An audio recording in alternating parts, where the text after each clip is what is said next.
April 22 दुखद घटनार जवाब रे मे 7 तारिख रात्र समय भारतर समस्त जल स्थल और आकाश बाहिनी मिलित ऑपरेशन सिंदूर सफलता एक सप्ताह पूर्ति हेबारु आज से आत्मार सद्गति कामना करी बीएसएफ आर्मी नेभाल और एयरफोर्स समस्त कर्मचारी और अधिकारी को आज मालकानगिरी शहीद माटी रे अभिनंदन जणाइथिले। ऑपरेशन सिंदूर सफलतार गाथा जनमानस रे पहुंचाइबा आज मालकानगिरी सहर रे मिनी स्टाडियम ठारू एक तिरंगा पदयात्रा आरंभ हुई स्थानीय डीएनके फुटबॉल खेल पड़िया पर्यंत 1000 रु अधिक नागरिक आसिथिले।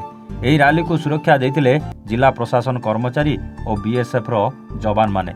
5 वर्षर कुनी झीटी अति आग्रह सह एही वीर जवान और रैली रे थिबा देशप्रेमी जनता को पीवा पाई पानी ग्लुकोज बांटिथिबा अनेकंक मन को छुईथिला।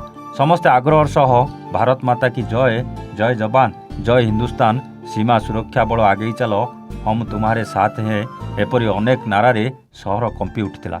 किछि देशभक्त व्यवसायी और समाजसेवी माने निंबू शरबत, ग्लुकोज पानी, पीवा पानी और बादाम मिल्क शेक प्रभृति ठंडा करी बांटिथिले।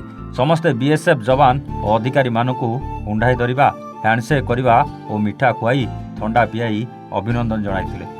बीएसएफ जवान माने पुणी एक मोटरसाइकेल रैली रे जगन्नाथपल्ली ग्राम को जाइथिले।